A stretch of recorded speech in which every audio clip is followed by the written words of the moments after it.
What's going on, YouTubers? It's Mopar Man 1978.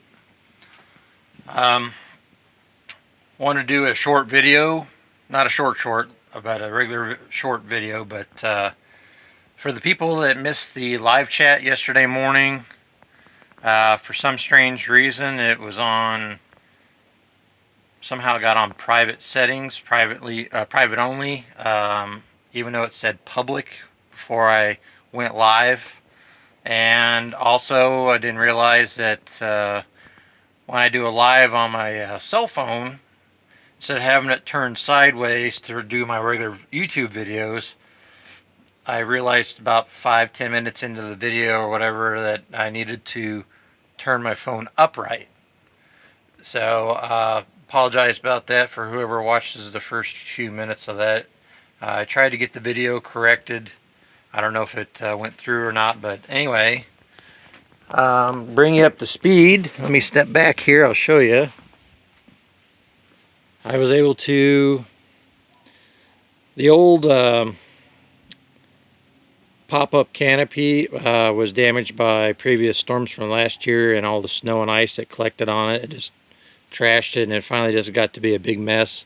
Got rid of that, and as you can see in my previous videos, I had the one right here, 8x8 pop-up canopy, and I went on payday and picked up another 8x8 canopy, which is a little bit taller, and I put them together, anchored them down, as you can see here in the middle here with the stakes on all the middles and corners. And then I bought I think it was like a 12 or 16 by 20 foot tarp, heavy duty tarp to go over the top, and I got it pinned down with these big heavy duty clamps, spring clamps from Harbor Freight for like, I think about 99 cents or something like that. Anyway, as you can see, it goes to full length, and it's got plenty of room under there. And yeah, the back of the car sticks out a little bit, but it's the trunk, I don't care. At least the glass, I got stuff to put up and across the glass in case we have any severe storms, so the windows don't get busted out. I could always drape another piece of tarp or something down over the back, but anyway, at least it's up, and I can stand up instead of being like the hunchback in Notre Dame, however you want to pronounce it, and work underneath there, get up underneath. See all the room up in here. Anyway, I got room to work if I need to hop up on the roof here and fix something on the top. Anyway, there's the 8 3/4 and the dart. I got most of this cleaned out. There's just very few things in here. I'm going to get a couple more totes and put this stuff in the totes. And as you can see over there in the previous video, I'm starting to work on the patch panel for that stuff there. I got a little patch. Well, actually, I almost finished up this patch right here. I've got to finish it and then rust proof it on top and bottom, and then primer and all that stuff. And for all those people out there that say that you can't weld up a sheet metal on a vehicle with a flux core welder, well, there you go. It's all welded up, and I used regular sheet metal, sections of sheet metal, 3-pound hammer, and a torch to contour it to fit the floor, and it's all primered and sealed. So you can flux core sheet metal on a vehicle. As you know, I majored in 3 years of auto collision repair, and I was certified in MIG welding, and we also use a Lincoln gas cooled regular wire feed welder. And it all depends on how you go about using your flux core welder, MIG welder.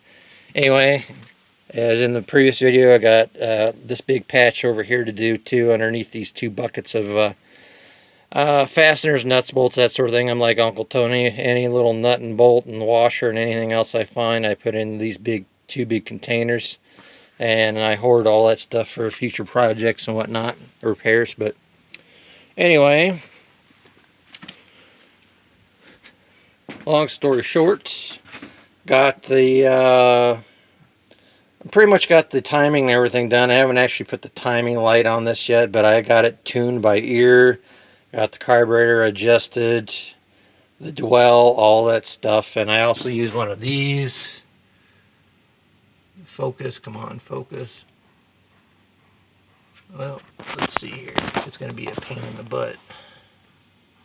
There we go. It's hooked up to the vacuum directly off of the intake. That also helps you adjust your timing and fuel mixture and all that's the good stuff. But anyway, got the exhaust pipe hooked up temporarily. I got to get some better bolts and lock nuts for those. But anyway, there is the candy cane linkage bracket that I was missing when I went and got the other linkage out of the salvage yard. I got the local supply place to plasma cut these brackets. So if anybody else needs one, let me know.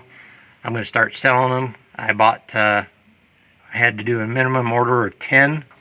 This is number 10, so I got 9 left. I'm going to be sandblasting them and coating them in an epoxy paint. Whether you want it black or to match the factory blue or factory red or orange or however you want it done, let me know if you decide to do that. But rambled on long enough. Let me go ahead and get this thing fired up for you. And of course it has been sitting overnight and the choke is wide open. I got to get a little manual choke kit from O'Reilly's for like 11 bucks so I can finish routing my manual choke cable. So let's get this beast fired up.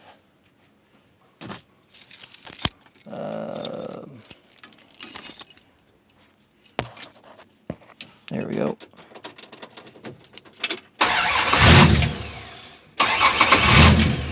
Well, she's a little cold. Let's try this again.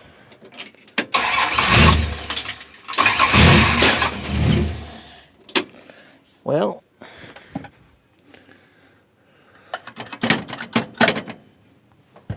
she's just a little cold-natured.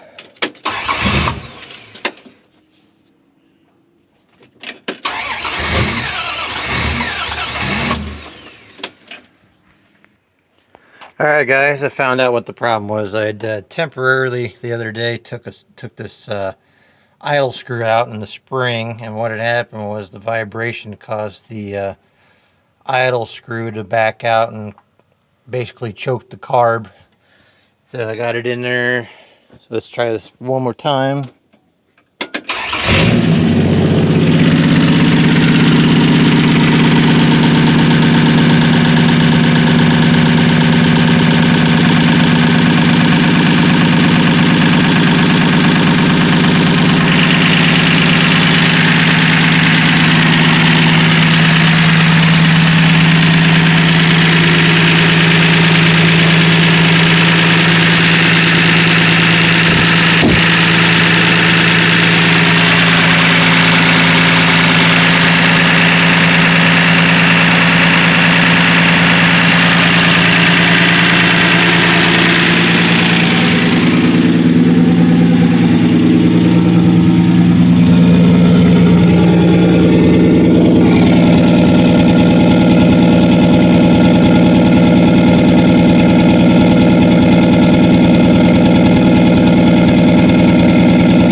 Anyway,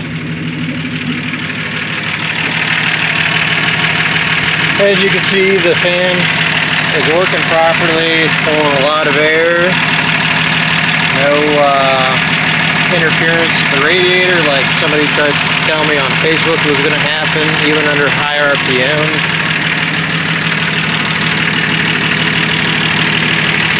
But anyway, have any questions, feel free to comment below. Stay tuned for more.